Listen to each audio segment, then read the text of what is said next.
श्री पुष्कर सिंह धामी जी से कि वे केदारनाथ का स्मृति चिन्ह प्रधानमंत्री जी को भेंट करें। एक बार जोरदार तालियां।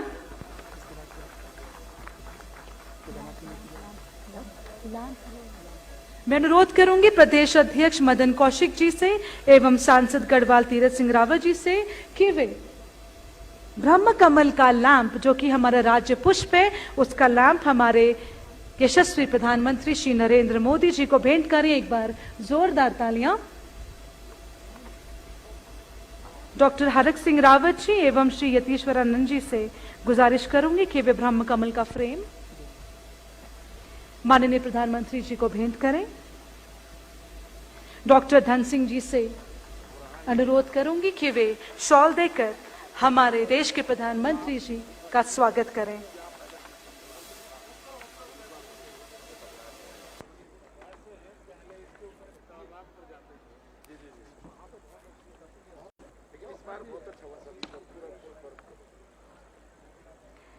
मैं प्रधानमंत्री जी की गरिमामयी, एक बार जोरदार तालियां।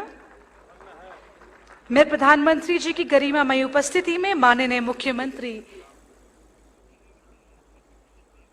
एक बार जोरदार तालियां, माननीय मुख्यमंत्री उत्तराखंड पुष्कर सिंह धामी जी से अनुरोध करूंगी कि वे मंचासीन संत महात्माओं को शॉल देकर उनका स्वागत करें।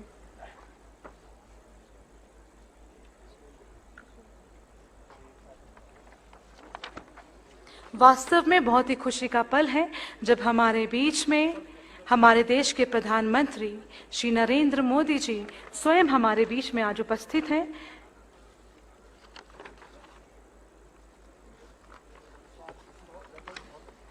एक बार जोरदार तालियां।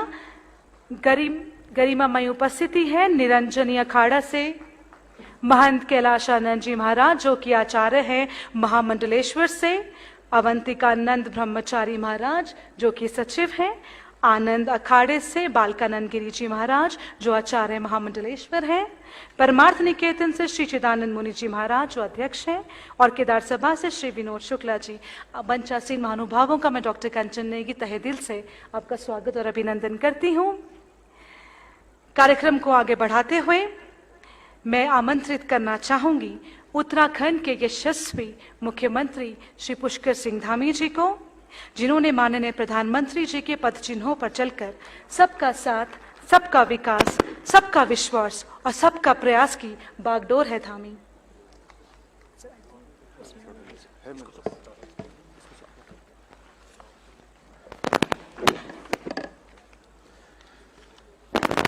जय बाबा केदार।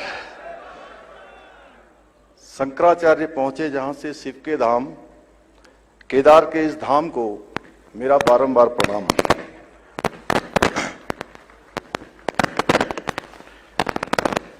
मंच पर उपस्थित विश्व के सर्वाधिक लोकप्रिय नेता एवं हमारे देश के यशस्वी प्रधानमंत्री आदरणीय नरेंद्र मोदी जी, महामहिम राज्यपाल लेफ्टिनेंट जनरल सेवानिवृत्त गुरमीत सिंह जी, क्षेत्र के माननीय सांसद व पूर्व मुख्यमंत्री आदरणीय तीरथ सिंह रावत जी, मेरे मंत्रिमंडल के सहयोगी आदरणीय डॉक्टर हरक सिंह रावत जी, आदरणीय डॉक्टर धन सिंह रावत जी, आदरणीय स्वामी यतीश्वरानंद जी, भारतीय जनता पार्टी के प्रदेश अध्यक्ष आदरणीय मदन कौशिक जी एवं कार्यक्रम में उपस्थित सभी आचार्यगण, कार्यक्रम में उपस्थित महामंडलेश्वर निरंजनी अखाड़ा स्वामी कैलाशानंद जी, आचार्य महामंडलेश्वर स्वामी बालकानंद जी गिरी जी महाराज, स्वामी चिदानंद जी महाराज,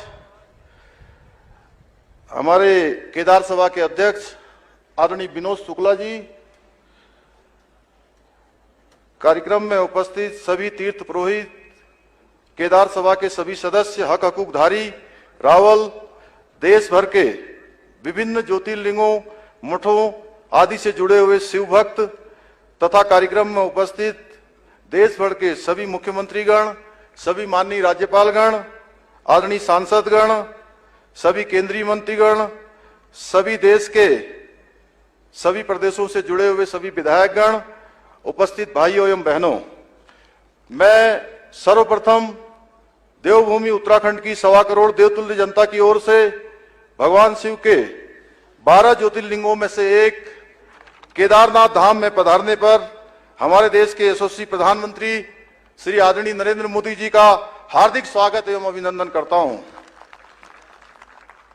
हमारे शास्त्रों में केदारपुरी की महिमा का वर्णन करते हुए कहा गया है, महाद्री पार्श्वे च तटे रमंतम संपूज्यमानम सततम मुनिंद्रे सुरासुरे यक्ष महोर गाधे केदार मिसम शिव मेक मीणे।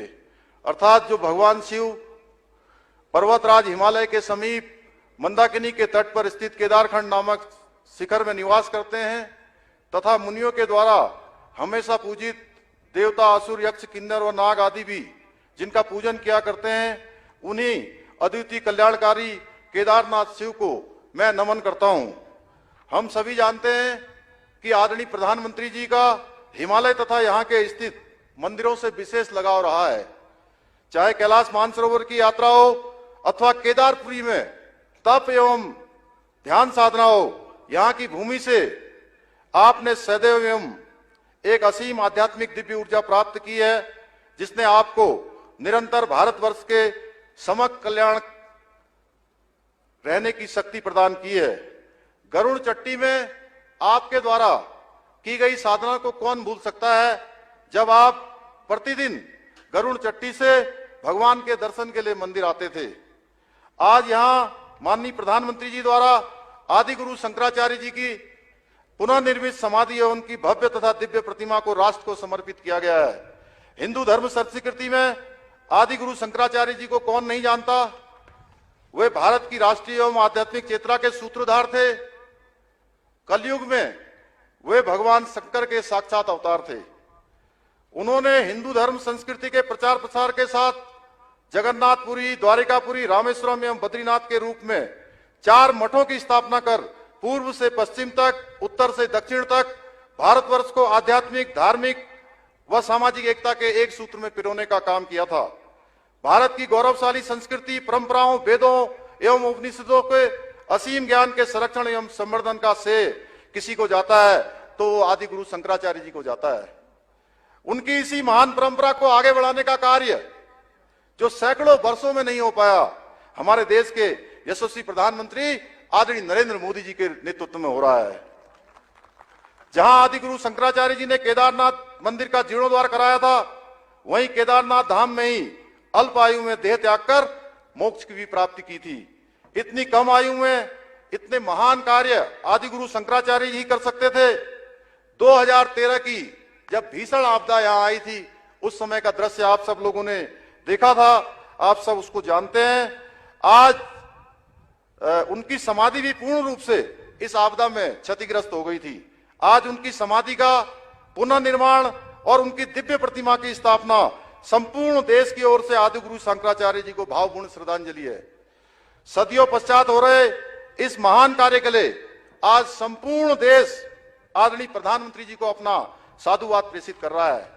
श्री केदारनाथ धाम के पुनर्निर्माण एवं आदि गुरु शंकराचार्य जी की समाधि की पुनः स्थापना के लिए आदि गुरु जैसी ही जिजीविषा, संकल्प और धैर्य की आवश्यकता थी, जो माननीय प्रधानमंत्री जी के रूप में आज हमारे सामने परिलक्षित हो रही है। आज का दिन भारतीय संस्कृति एवं सनातन धर्म के इतिहास में स्वर्ण अक्षरों में लिखा जाएगा। आज भी मुझे 2013 की जो भयानक त्रासदी का दौर है वो याद है। जब आप गुजरात के मुख्यमंत्री थे, आपने सर्वप्रथम उत्तराखंड की सहायता के लिए और केदारपुरी के पुनर्निर्माण के लिए आप आगे आए थे, आपने हाथ बढ़ाया था। कहा जाता है कि भगवान को भक्त से अधिक कोई प्रिय नहीं होता है। यह भगवान शिव का ही आशीर्वाद है कि उन्होंने अपने परम भक्त को अपने धाम के पुनर्निर्माण के कार्य के लिए चुना है।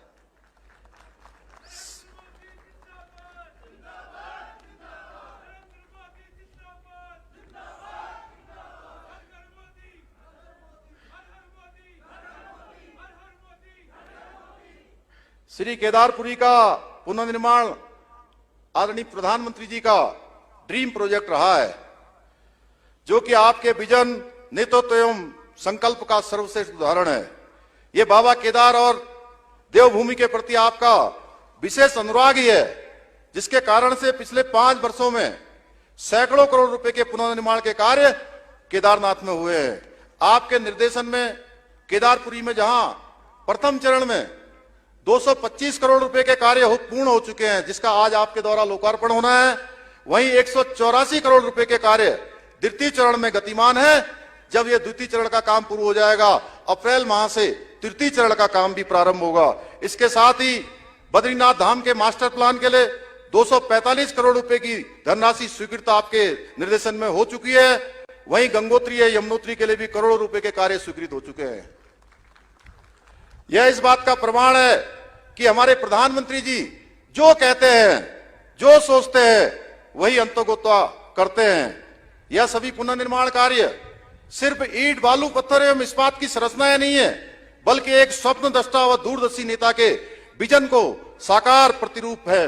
चाहे वाराणसी में विश्वनाथ मंदिर परिसर का विकास हो या केदारपुरी के पुनर्निर्माण का कार्य हो, यह आदरणीय प्रधानमंत्री जी के संकल्प और मार्गदर्शन का परिणाम है।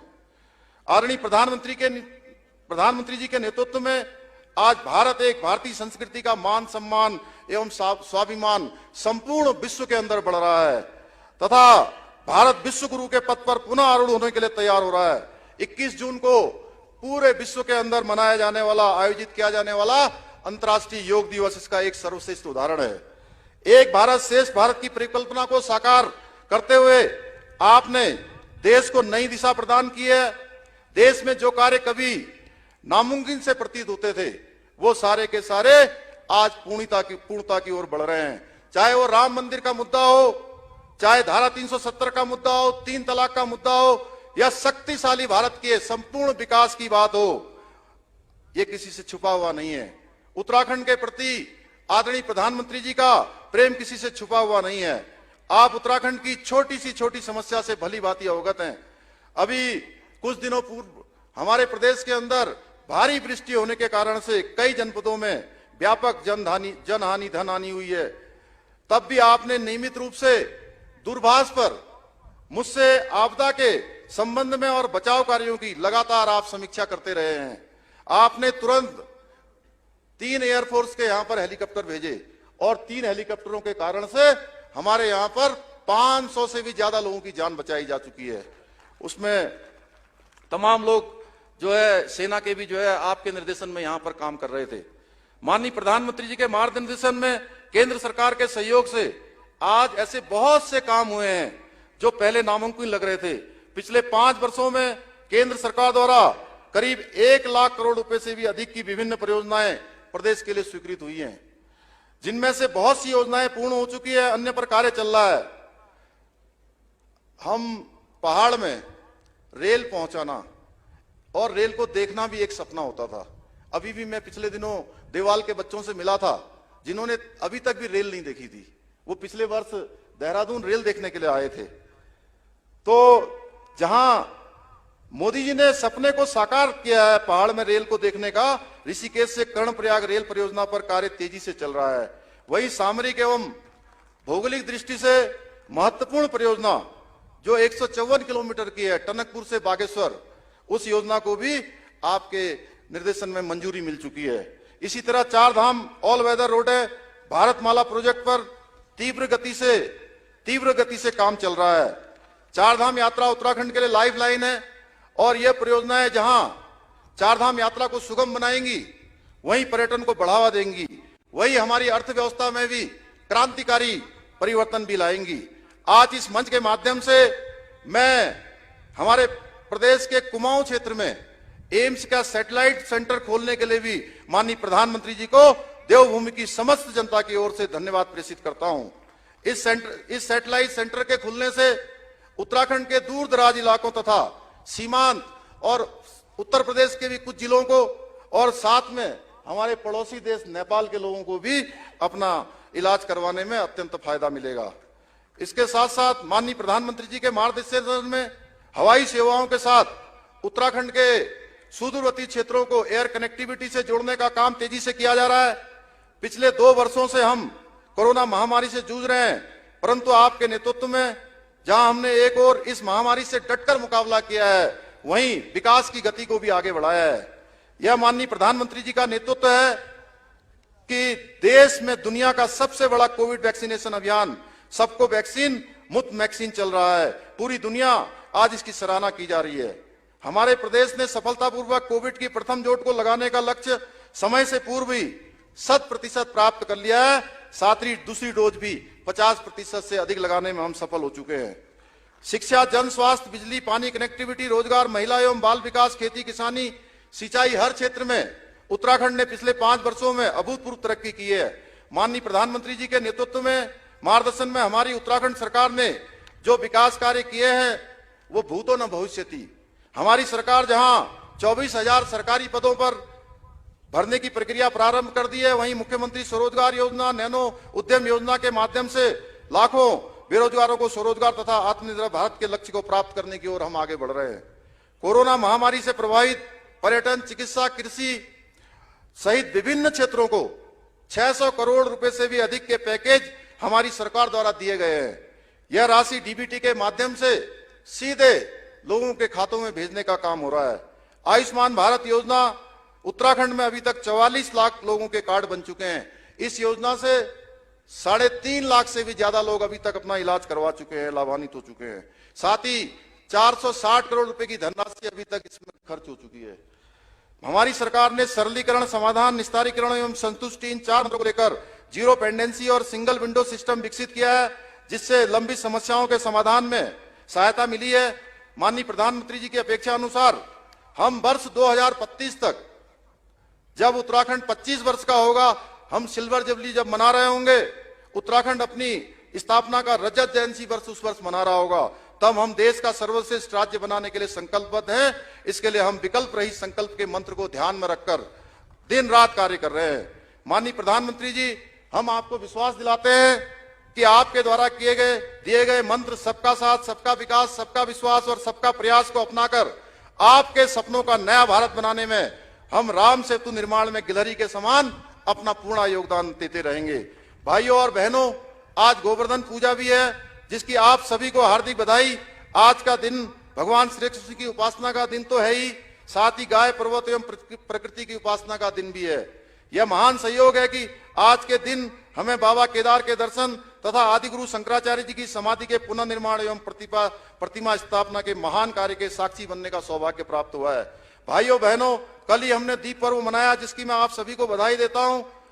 और कभी अंत में कवि गोपाल दास नीरज के इन्हीं शब्दों के साथ अपनी वाणी को विराम देता हूं कि जलाओ दिए पर रहे ध्यान, इतना अंधेरा धरा पर कहीं रह न जाए। जय बाबा केदार, जय भारत, जय उत्तराखंड। आपका बहुत बहुत धन्यवाद साहब। अब वक्त हो चला है श्री केदारनाथ धाम में पुनर्निर्माण के अंतर्गत प्रस्तावित कार्यों के लोकार्पण का। मैं आमंत्रित करना चाहूंगी भारत की शान और विश्व के सबसे लोकप्रिय प्रधानमंत्री श्री नरेंद्र मोदी जी से, साथ में महामहिम राज्यपाल उत्तराखंड और उत्तराखंड के मुख्यमंत्री श्री पुष्कर सिंह धामी जी के साथ साथ मंचासीन मंत्रीगण से कि वो मेरे दाईं ओर श्री केदारनाथ धाम में पुनर्निर्माण के अंतर्गत प्रस्तावित कार्यक्रमों का लोकार्पण करें। एक बार जोरदार तालियां उन 5 योजनाओं के लिए जो माननीय मोदी जी की परिकल्पना से पूर्ण हुए हैं।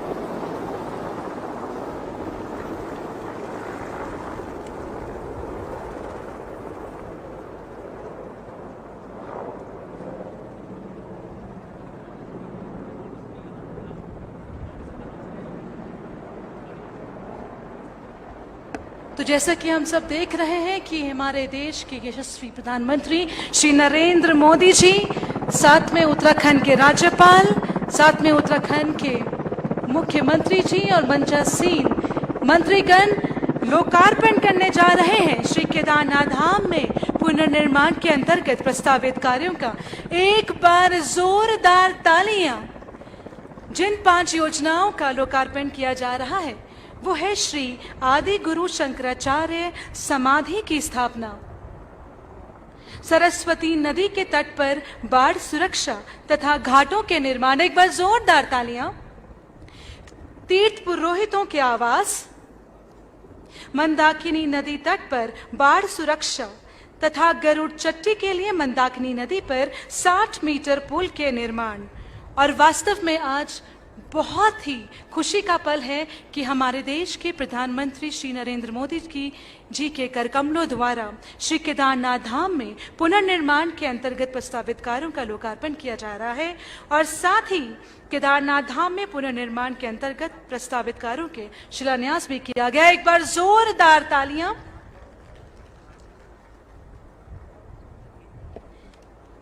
मैं आमंत्रित करना चाहूंगी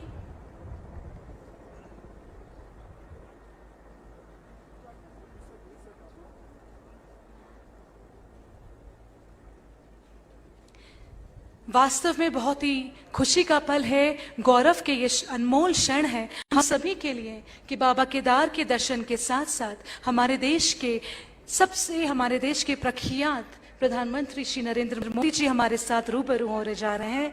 एक बार जोरदार तालियां नरेंद्र मोदी जी के लिए।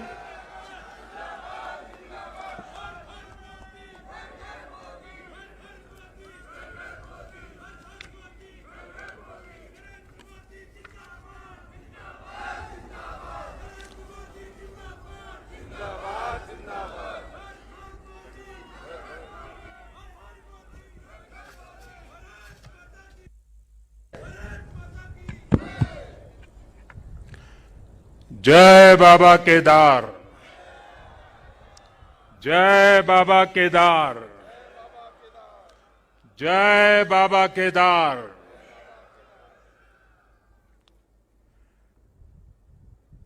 दैवीय आभा से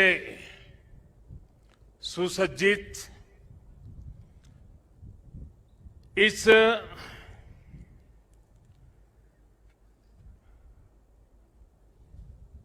पवित्र कार्यक्रम में हमारे साथ मंच पर उपस्थित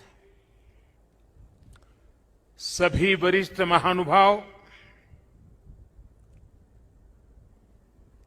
इस पावन पवित्र भूमि पर पहुंचे हुए सभी श्रद्धालुगण, आप सबको आदर पूर्वक मेरा नमस्कार।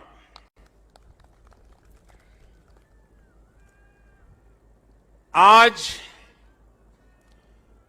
सभी मठों, सभी 12 ज्योतिर्लिंगों, अनेक शिवालय, अनेक शक्तिधाम, अनेक तीर्थ क्षेत्रों पर देश के गणमान्य महापुरुष, पूज्य संतगण, पूज्य शंकराचार्य परंपरा से जुड़े हुए सभी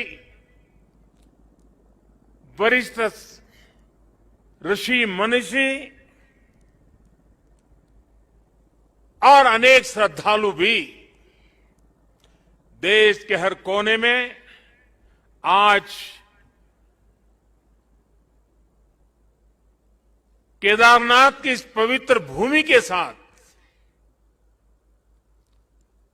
इस पवित्र माहौल के साथ सशरीर नहीं लेकिन आत्मिक रूप से वर्चुअल माध्यम से, टेक्नोलॉजी की मदद से वो वहां से हमें आशीर्वाद दे रहे हैं। आप सभी आदि शंकराचार्य जी की समाधि की पुनः स्थापना के साक्षी बन रहे हैं।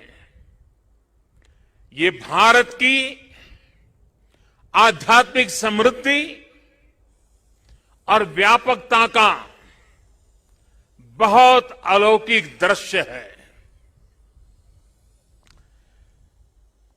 हमारा देश तो इतना विशाल है इतनी महान ऋषि परंपरा है, एक से बढ़कर एक तपस्वी आज भी भारत के हर कोने में आध्यात्मिक चेतना को जगाते रहते हैं। ऐसे अनेक संतगण आज देश के हर कोने में और यहां भी हमारे साथ जुड़े हुए हैं। लेकिन संबोधन में अगर मैं सिर्फ उनका नामोल्लेख करना चाहूं तो भी शायद एक सप्ताह कम पड़ जाएगा, और अगर एकाध नाम छूट गया तो शायद मैं जीवन भर किसी पाप के बोझ में दब जाऊंगा। मेरी इच्छा होते हुए भी मैं इस समय सभी का नामोल्लेख नहीं कर पा रहा हूं, लेकिन मैं उन सबको आदरपूर्वक प्रणाम करता हूं। वे जहां से इस कार्यक्रम में जुड़े हैं, उनके आशीर्वाद हमारी बहुत बड़ी शक्ति है। अनेक पवित्र कार्य करने के लिए उनके आशीर्वाद हमें एक शक्ति देंगे, ये मेरा पूरा भरोसा है।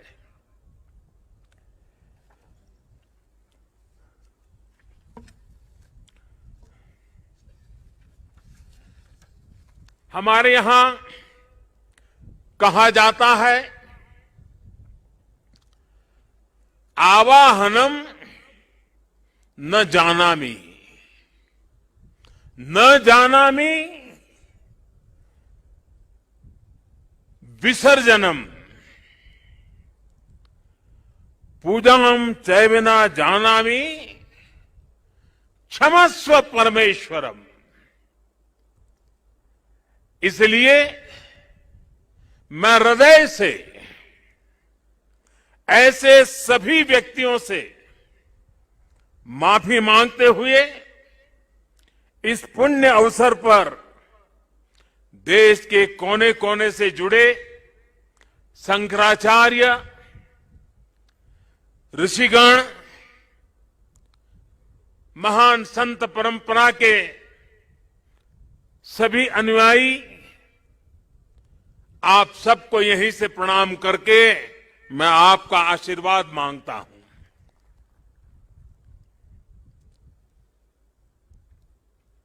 साथियों, हमारी उपनिषदों में आदि शंकराचार्य जी की रचनाओं में कई जगह नेति नेति, जब भी देखो नेति नेति,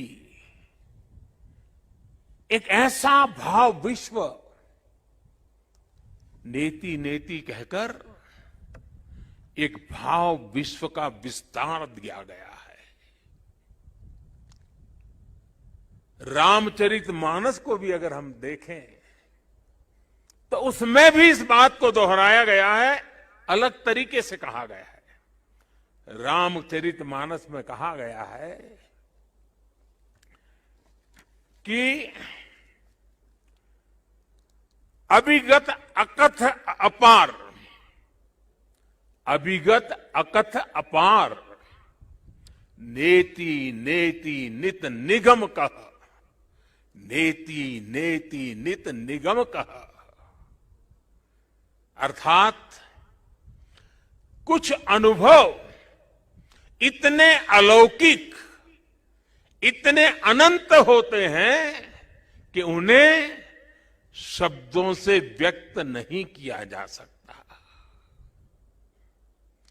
बाबा केदारनाथ की शरण में आकर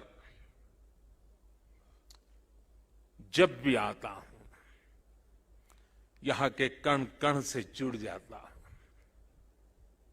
यहां की हवाएं, ये हिमालय की चोटियां, ये बाबा केदार का सानिध्य, न जाने कैसी अनुभूति की तरफ खींच के ले चला जाता है जिसके लिए मेरे पास शब्द है ही नहीं। दीपावली के पवित्र पर्व पर कल मैं सीमा पर अपने सैनिकों के साथ था और आज तो ये सैनिकों की भूमि पर हूं। मैंने त्योहारों की खुशियां मेरे देश के जवान वीर सैनिकों के साथ बांटी। देशवासियों का प्रेम का संदेश, देशवासियों की उनके प्रति श्रद्धा, देशवासियों के उनके आशीर्वाद, 130 करोड़ आशीर्वाद लेकर के मैं कल सेना के जवानों के बीच गया था। और आज मुझे गोवर्धन पूजा के दिन, और गुजरात के लोगों के लिए तो आज नया वर्ष है,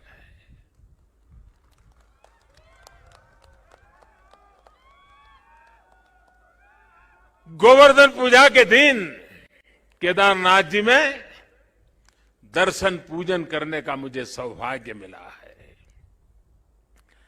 बाबा केदार के दर्शन के साथ ही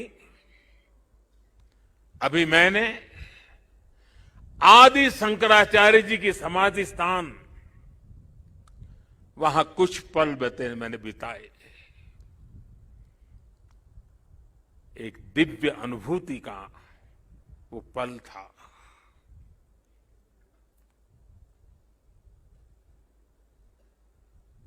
सामने बैठते ही लग रहा था कि आदि शंकर की आंखों से वो तेज पुंज, वो प्रकाश पुंज प्रवाहित हो रहा है जो भव्य भारत का विश्वास जगा रहा है। शंकराचार्य जी की समाधि एक बार फिर और अधिक दिव्य स्वरूप के साथ हम सबके बीच है। इसके साथ ही सरस्वती तट पर घाट का निर्माण भी हो चुका है और मंदाकिनी पर बने पुल से गरुड़ चट्टी, उस मार्ग को भी सुगम कर दिया गया है। और गरुड़ चट्टी का तो मेरा विशेष नाता भी रहा है। यहां एक दो लोग हैं पुराने जो पहचान जाते हैं। मैंने आपके दर्शन किए, मुझे अच्छा लगा। साधु तो चलता भला, यानी पुराने लोग तो अब चले गए हैं। कुछ लोग इस स्थान को छोड़ के चले गए, कुछ लोग इस धरा को छोड़ करके चले गए। अब मंदाकिनी के किनारे बाढ़ से सुरक्षा के लिए जिस दीवार का निर्माण किया गया है, इससे श्रद्धालुओं की यात्रा अब और सुरक्षित होगी। तीर्थ पुरोहितों के लिए नए बने आवासों से उन्हें हर मौसम में सुविधा होगी। भगवान केदारनाथ की सेवा उनके लिए अब कुछ सरल होगी, कुछ आसान होगी। और मैंने तो पहले देखा है, कभी प्राकृतिक आपदा आ जाती थी तो यात्री यहां फंस जाते थे, तो इन पुरोहितों के घरों में ही एक एक कमरे में इतने लोग अपना समय बिताते थे। और मैं देखता था कि हमारे पुरोहित खुद बाहर ठंड में ठिठुरते थे, लेकिन अपने जो यजमान आते थे, जो अपने उनकी चिंता करते थे। मैंने सब देखा हुआ है, उनके भक्ति भाव को मैंने देखा हुआ है। अब उन मुसीबतों से उनको मुक्ति मिलने वाली है। साथियों, आज यहां यात्री सेवाओं और सुविधाओं से जुड़ी कई योजनाओं का शिलान्यास भी हुआ है। पर्यटक सुविधा केंद्र का निर्माण हो, यात्रियों की और इस इलाके के लोगों की सुविधा के लिए आधुनिक अस्पताल हो, सारी सुविधाओं वाला अस्पताल हो, रेंज सेंटर हो, ये सभी सुविधा श्रद्धालुओं की सेवा का माध्यम बनेगी। उनके तीर्थाटन को अब कष्ट से मुक्त, केदार से युक्त, जय भोले के चरणों में लीन होने का यात्रियों को एक सुखद अनुभव होगा। साथियों, बरसों पहले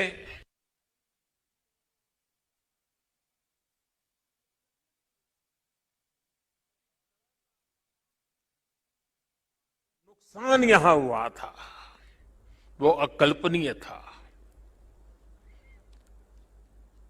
मैं मुख्यमंत्री तो गुजरात का था,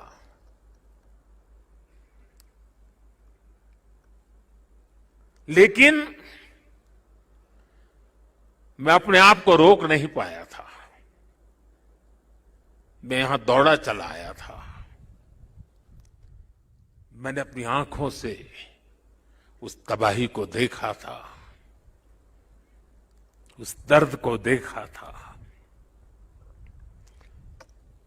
जो लोग यहां आते थे वो सोचते थे कि क्या अब ये हमारा केदार धाम या हमारा केदारपुरी फिर से उठ खड़ा होगा क्या? लेकिन मेरे भीतर की आवाज कह रही थी, ये पहले से अधिक आन बान शान के साथ खड़ा होगा।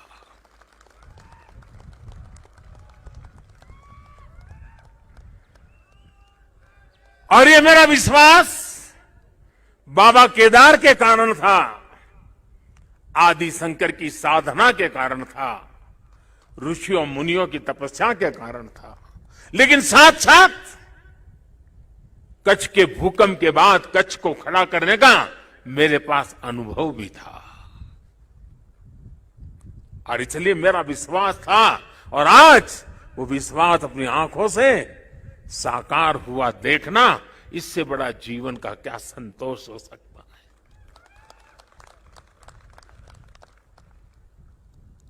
मैं इसे अपना सौभाग्य मानता हूं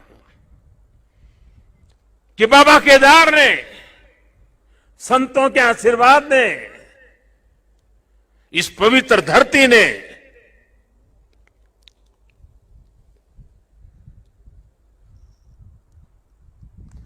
जिस मिट्टी ने, जिसकी हवाओं ने कभी मुझे पाला पोसा था, उसकी सेवा करने का सौभाग्य मिलना, इससे बड़ा जीवन का पुण्य क्या होता है।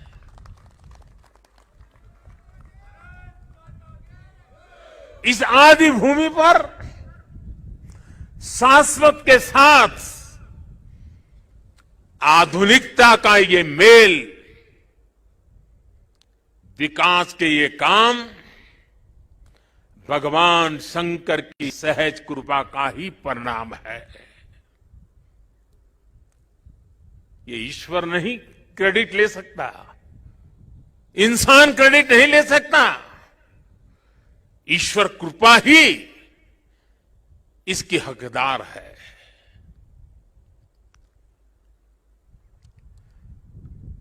मैं इस पुनीत प्रयासों के लिए उत्तराखंड सरकार का, हमारे ऊर्जावान नौजवान मुख्यमंत्री धामी जी का, और इस कामों की जिम्मेदारी उठाने वाले सभी लोगों का भी आज हृदय से धन्यवाद करता हूं जिन्होंने एड़ी चोटी का जोर लगा करके इस सपनों को पूरा किया है। मुझे पता है यहां बर्फबारी के बीच भी किस तरह, यानी पूरा साल भर काम करना मुश्किल है, यहां बहुत कम समय मिलता है, लेकिन बर्फबारी के बीच भी मेरे हमारे श्रमिक भाई बहन जो पहाड़ों के नहीं थे, बाहर से आए थे, वे ये ईश्वरीय कार्य मान करके बर्फ वर्षा के बीच भी, माइनस टेम्परेचर के बीच भी काम छोड़ करके जाते नहीं थे, काम करते रहते थे, तब जाकर के ये काम हो पाया है। मेरा मन यहां लगा रहता था तो मैं बीच बीच में ड्रोन की मदद से, टेक्नोलॉजी की मदद से, मेरे दफ्तर से यहां का पूरा मैं या एक प्रकार से वर्चुअल यात्रा करता था। लगातार मैं उसकी बारीकियों को देखता था, काम कितना पहुंचा, महीने भर पहले कहां थे, इस महीने कहां पहुंचे, लगातार देखता था। मैं केदारनाथ मंदिर के सभी रावल और सभी पुजारियों का भी आज विशेष रूप से आभार प्रकट करना चाहता हूं, क्योंकि उनके सकारात्मक रवैये के कारण, उनके सकारात्मक प्रयासों के कारण और उन्होंने परंपराओं का जो हमारा मार्गदर्शन करते रहे, उसके कारण हम इसको, इस पुरानी विरासत को भी बचा पाए और आधुनिकता भी ले पाए। और इसके लिए मैं इन पुजारियों का, रावल परिवारों का हृदय से आभार व्यक्त करता हूं। आदि शंकराचार्य जी के विषय में हमारे विद्वानों ने कहा है, शंकराचार्य जी के लिए हर विद्वान ने कहा है, शंकरो शंकरः साक्षात, अर्थात आचार्य शंकर साक्षात भगवान शंकर का ही स्वरूप थे। ये महिमा, ये देवत्व आप उनके जीवन के हर क्षण हम अनुभव कर सकते हैं। उसकी तरफ जरा नजर करें तो सारी स्मृतियां सामने आ जाती हैं। छोटी सी उम्र में, बालक उम्र में अद्भुत बोध, बाल उम्र से ही शास्त्रों का, ज्ञान का, विज्ञान का निरंतर चिंतन, और जिस उम्र में एक साधारण मानवी साधारण रूप से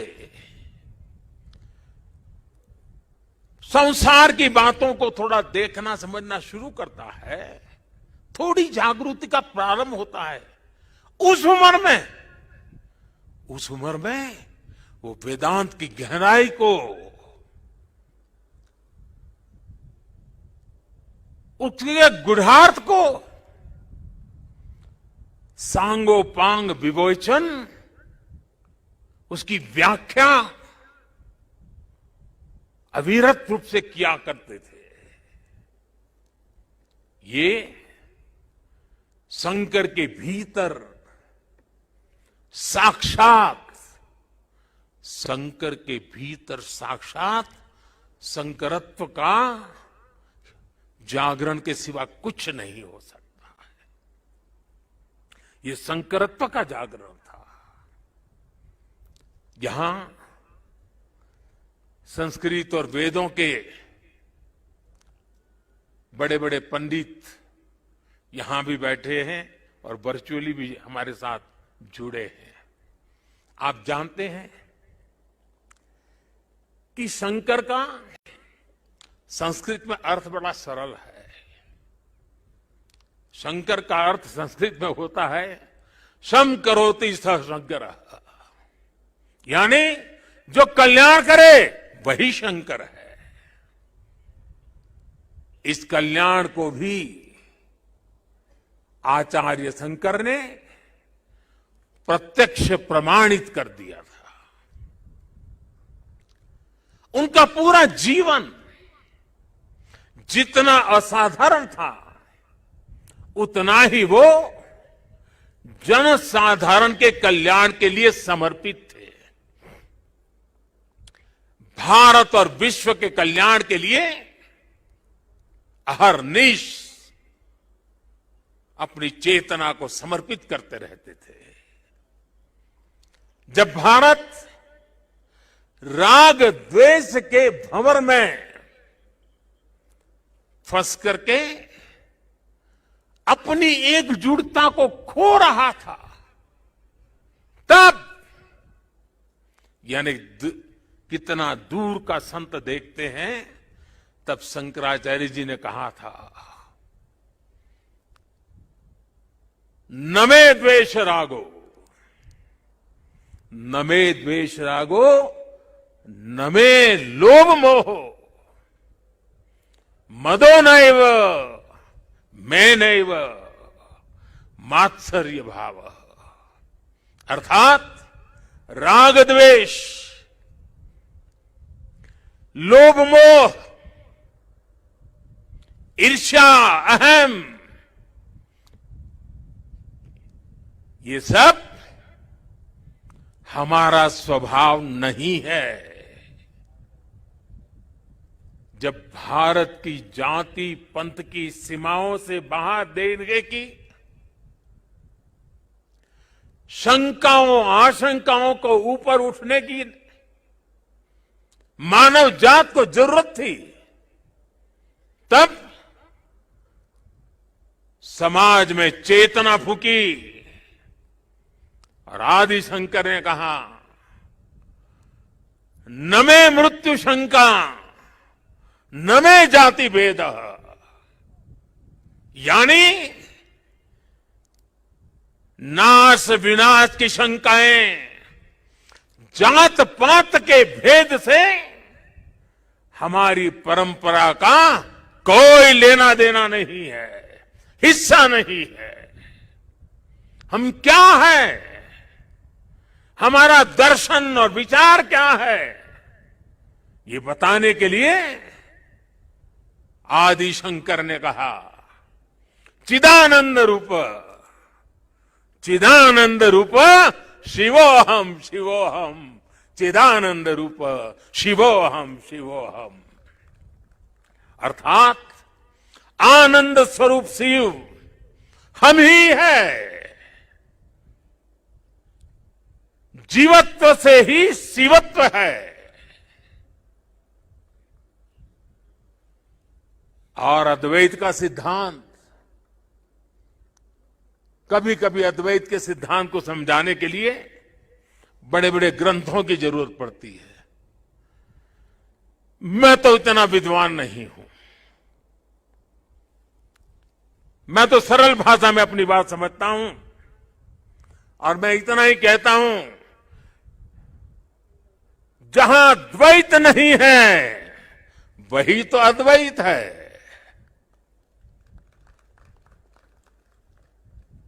शंकराचार्य जी ने भारत की चेतना में फिर से प्राण फूके और हमें हमारी आर्थिक परमार्थिक उन्नति का मंत्र दिया। उन्होंने कहा, ज्ञान विहीन, देखिए ज्ञान की उपासना की महिमा हमारा कितना महत्व रखता है। ज्ञान विहीन सर्वमतेन मुक्तिम न भजति जन्मशतेन, यानी दुख कष्ट और कठिनाइयों से हमारी मुक्ति का एक ही मार्ग है और वो है ज्ञान। भारत की ज्ञान की, विज्ञान और दर्शन की जो कालातीत परंपरा है, उसे आदि शंकराचार्य जी ने फिर से पुनर्जीवित किया, चेतना भर दी। साथियों, एक समय था जब अध्यात्म को, धर्म को केवल रूढ़ियों से जोड़कर, कुछ ऐसी गलत मर्यादा और कल्पनाओं में जोड़कर देखा जाने लगा था। लेकिन भारतीय दर्शन तो मानव कल्याण की बात करता है, जीवन को पूर्णता के साथ, होलिस्टिक अप्रोच के साथ, होलिस्टिक वे में देखता है। आदि शंकराचार्य जी ने समाज को इस सत्य से परिचित कराने का काम किया। उन्होंने पवित्र मठों की स्थापना की,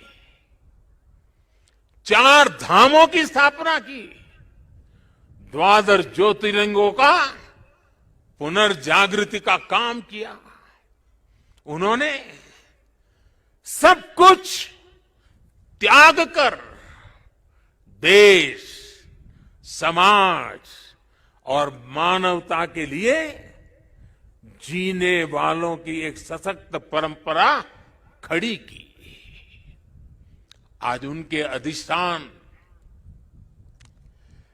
भारत और भारतीयता का एक प्रकार से संबल, पहचान बने हुए हैं। हमारे लिए धर्म क्या है, धर्म और ज्ञान का संबंध क्या है, और इसीलिए तो कहा गया है, अथा तो ब्रह्म जिज्ञासा, अथा तो ब्रह्म जिज्ञासा। इसका मंत्र देने वाली उपनिषदीय परंपरा क्या है? तो हमें पल प्रतिपल प्रश्न करना सिखाती है। और तभी तो बालक नचिकेता यम के दरबार में जाकर के यम की आंख में आंख मिलाकर के पूछ देता है, यम को पूछ देता है, व्हाट इज डेथ? मृत्यु क्या है बताओ? प्रश्न पूछना, ज्ञान अर्जित करना, अथा तो धर्म जिज्ञासा। हमारी इस विरासत को हमारे मठ हजारों सालों से जीवित रखे हुए हैं, उसे समृद्ध कर रहे हैं। संस्कृत हो, संस्कृत भाषा में वैदिक गणित जैसे विज्ञान हो, इस मठों ने, हमारे शंकराचार्य की इस परंपरा ने इन सब का संरक्षण कर पीढ़ी दर पीढ़ी मार्ग दिखाने का काम किया है। मैं समझता हूं आज के इस दौर में आदि शंकराचार्य जी का सिद्धांत और ज्यादा प्रासंगिक हो गए हैं। साथियों, हमारे यहां सदियों से 4 धाम यात्रा का महत्व रहा है। 12 ज्योतिर्लिंग के दर्शन की, शक्तिपीठों के दर्शन की, अष्टविनायक जी के दर्शन की, ये सारी यात्रा की परंपरा, ये तीर्थाटन हमारे यहां जीवन काल का हिस्सा माना गया है। ये तीर्थाटन हमारे लिए सिर्फ सैर सपाटा पर्यटन भर नहीं है, ये भारत को जोड़ने वाली, भारत का साक्षात कराने वाली एक जीवंत परंपरा है। हमारे यहां हर किसी को, कोई भी व्यक्ति होगा, उसकी इच्छा होती है कि जीवन में कम से कम एक बार 4 धाम जरूर हो लें, 12 ज्योतिर्लिंग का दर्शन जरूर कर ले, मां गंगा में एक बार डुबकी जरूर लगा दे। पहले हम घर में बच्चों को शुरू से ही सिखाते थे, परंपरा थी। बच्चों को घर में सिखाया जाता था, सौराष्ट्रे सोमनाथ च श्रीशैले मल्लिकार्जुनम, बचपन में सिखाया जाता था। द्वादश ज्योतिर्लिंग का ये मंत्र घर बैठे बैठे एक बृहत भारत का, विशाल भारत का हर दिन यात्रा करा देता था। बचपन से ही देश के इस अलग अलग हिस्सों से जुड़ाव एक सहज संस्कार बन जाता था। ये आस्था, ये विचार पूरब से पश्चिम तक, उत्तर से दक्षिण तक भारत की एक जीवित इकाई में बदल देता है। राष्ट्रीय एकता की ताकत को बढ़ाने वाला एक भारत श्रेष्ठ भारत का भव्य दर्शन सहज जीवन व्यवस्था का हिस्सा था। बाबा केदारनाथ के दर्शन करके हर श्रद्धालु एक नई ऊर्जा लेकर जाता है।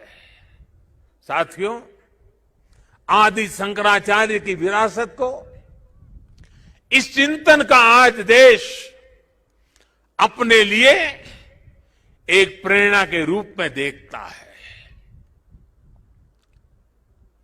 अब हमारी संस्कृति के, हमारी इस विरासत को, आस्था के केंद्रों को इसी गौरव भाव से देखा जा रहा है जैसा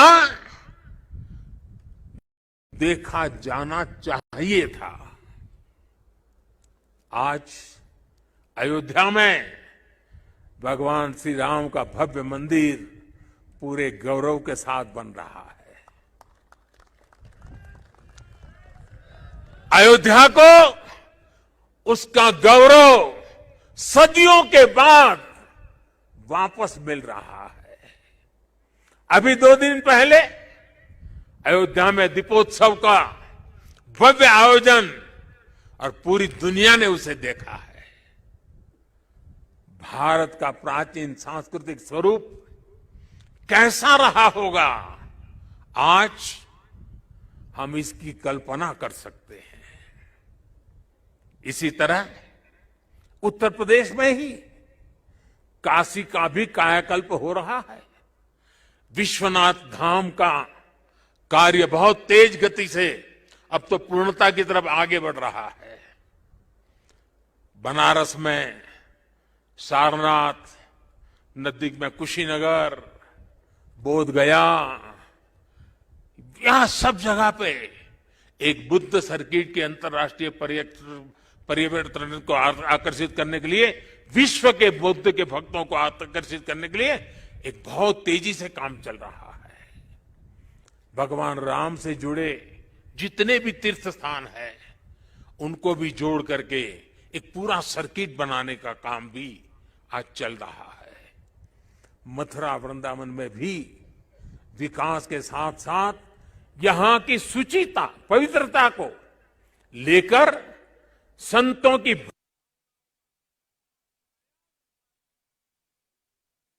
आधुनिकता की तरफ मोड़ दिया जा रहा है।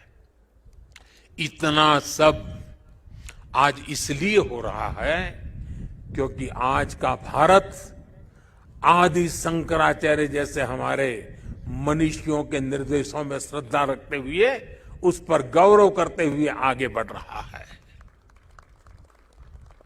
साथियों, इस समय हमारा देश आजादी का अमृत महोत्सव भी मना रहा है। देश अपने भविष्य के लिए, अपने पुनर्निर्माण के लिए नए संकल्प ले रहा है।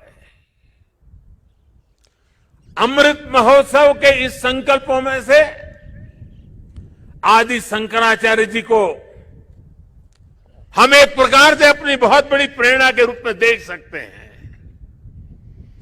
अब देश अपने लिए बड़े लक्ष्य तैयार करता है। कठिन समय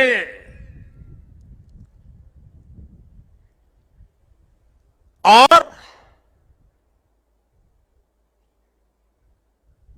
सिर्फ समय नहीं, समय की सीमा भी हम निर्धारित करते हैं।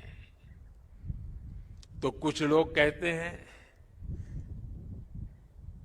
कि इतने कम समय में ये सब कैसे होगा। कभी कभी लोग ये भी कहते हैं अरे यार होगा भी कि नहीं होगा। और तब मेरे भीतर से एक ही आवाज आती है, 130 करोड़ देशवासियों की आवाज मुझे सुनाई देती है और मेरे मुंह से यही निकलता है, एक ही बात निकलती है, समय के दायरे में बंधकर भयभीत होना अब भारत को मंजूर नहीं है। आप देखिए, आदि शंकराचार्य जी को छोटी सी आयु थी, घर बार परिवार छोड़ दिया, सन्यासी बन गए। कहां केरल का कालड़ी और कहां केदार, कहां से कहां चल पड़े, सन्यासी बने। बहुत ही कम आयु में इस पवित्र भूमि में उनका शरीर इस धरती से विलीन हो गया। अपने इतने कम समय में उन्होंने भारत के भूगोल को चैतन्य कर दिया, भारत के लिए नया भविष्य गढ़ दिया। उन्होंने जो ऊर्जा प्रज्वलित की वो आज भी भारत गतिमान बनाए हुए है। आने वाले हजारों साल तक ये गतिमान बनाए रखेगी।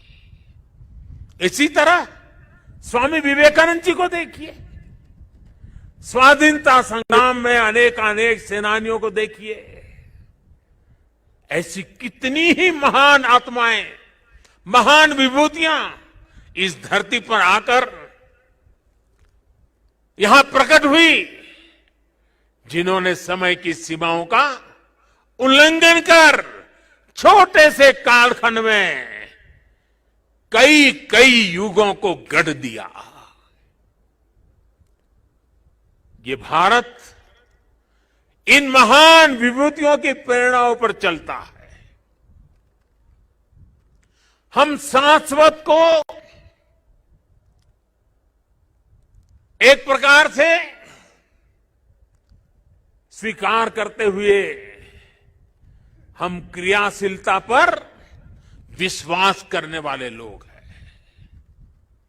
इसी आत्मविश्वास को लेकर देश आज इस अमृत काल में आगे बढ़ रहा है।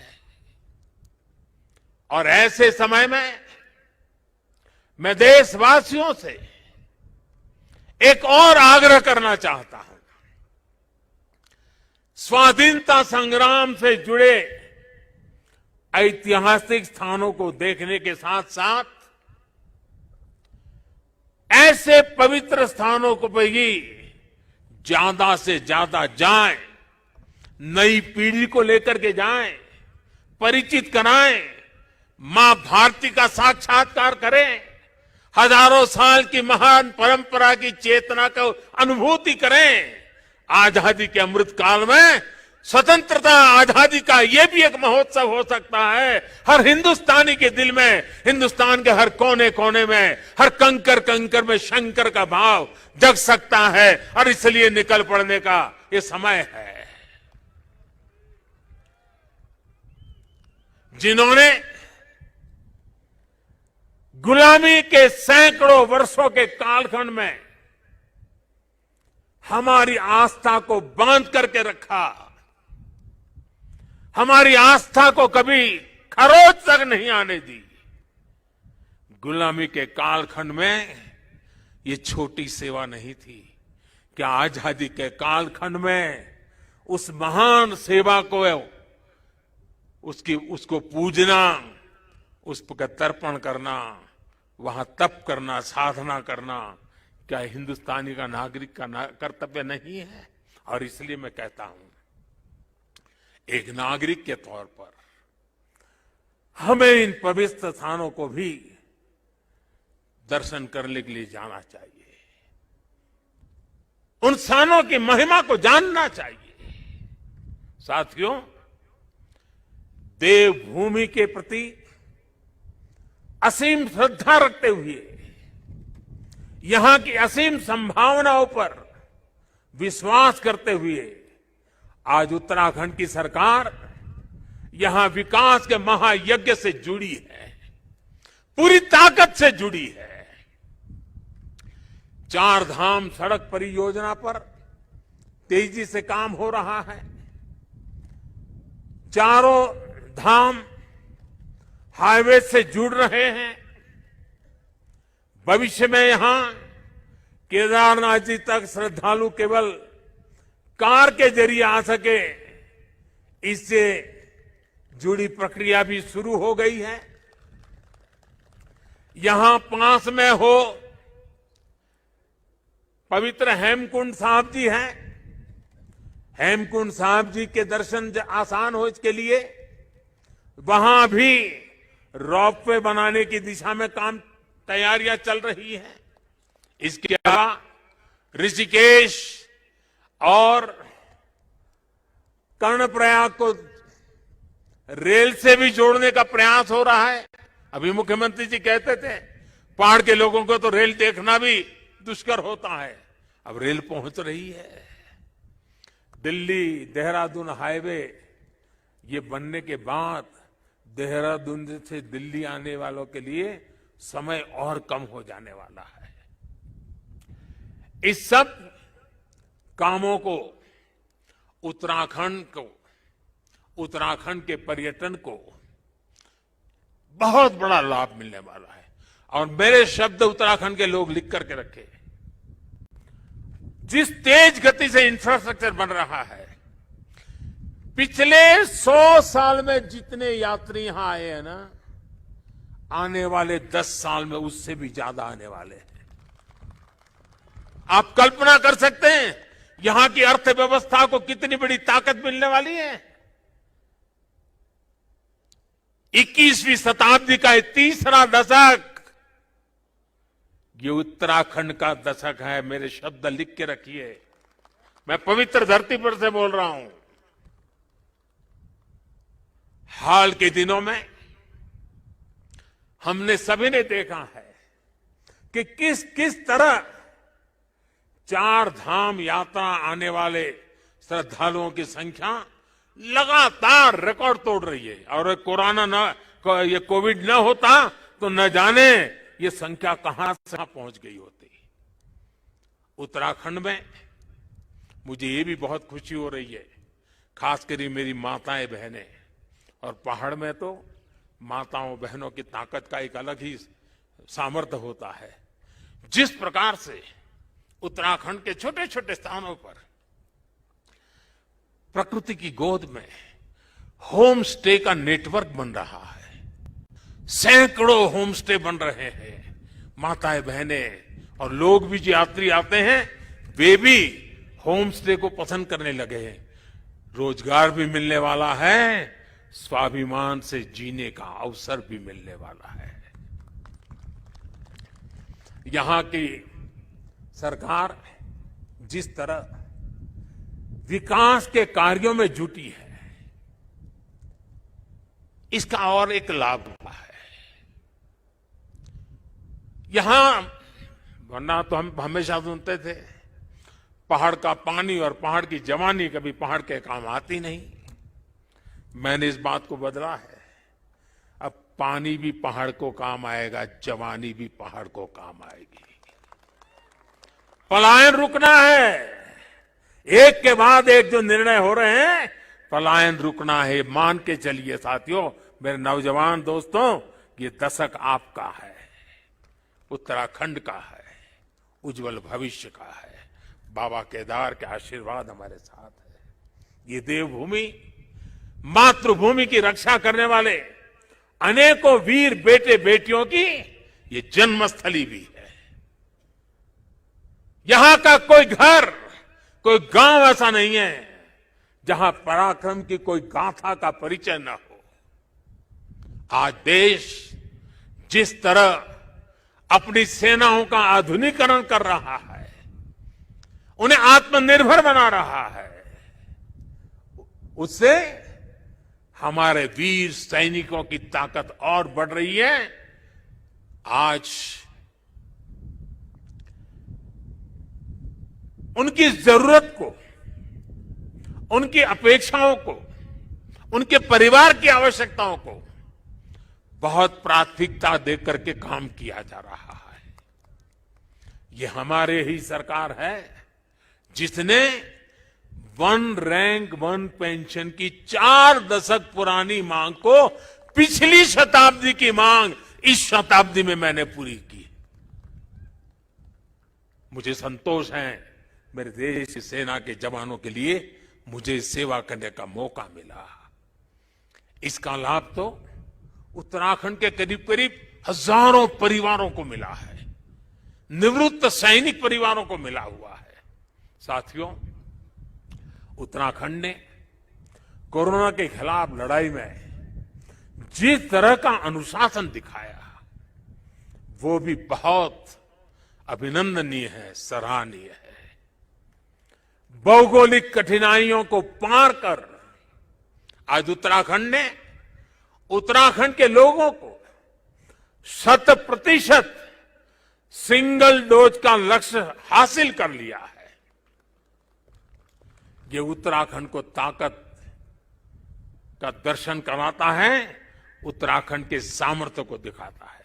और जो लोग पहाड़ों से परिचित हैं ना, उनको पता है कि काम आसान नहीं होता है।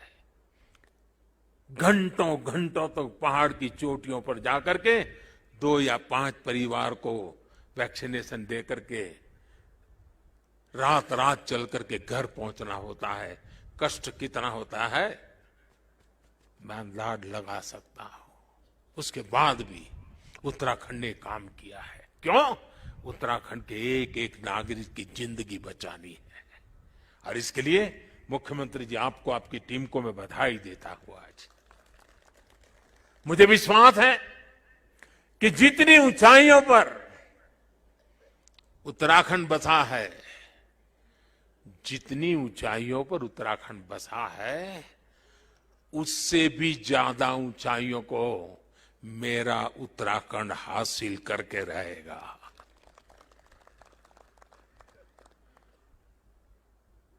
बाबा केदार की भूमि से, आप सबके आशीर्वाद से, देश के कोने कोने से संतों के, महंतों के, ऋषियों के, मुनियों के, आचार्यों के आशीर्वाद के साथ आज इस पवित्र धरती से अनेक संकल्पों के साथ हम आगे बढ़े। आजादी के अमृत महोत्सव में देश को नई ऊंचाई पर ले जाने का संकल्प हर कोई करे। दिवाली के बाद एक नया उमंग, नया प्रकाश, नई ऊर्जा हमें नया करने की ताकत दें। मैं एक बार फिर भगवान केदारनाथ के चरणों में, आदि शंकराचार्य जी के चरणों में प्रणाम करते हुए आप सभी को मैं एक बार फिर दिवाली के इस महापर्व से लेकर के छठ पूजा तक अनेक पर्व आ रहे हैं, अनेक पर्वों के लिए अनेक अनेक शुभकामनाएं देता हूं। मेरे साथ प्यार से बोलिए, भक्ति से बोलिए, जी भर करके बोलिए, जय केदार, जय केदार, जय केदार। धन्यवाद। आपका बहुत बहुत धन्यवाद माननीय प्रधानमंत्री जी। आपने अपना बहुमूल्य समय आज देवभूमि के लिए निकाला। केदारनाथ में पुनर्निर्माण कार्यों की योजनाओं के लोकार्पण और शिलान्यास के लिए निकाला। पुनः आप सभी को धन्यवाद। मंचासीन महानुभावों का भी बहुत बहुत धन्यवाद। अंत में यही कहना चाहूंगी कि राह संघर्ष की जो चलता है वही संसार को बदलता है। जिसने रातों से जंग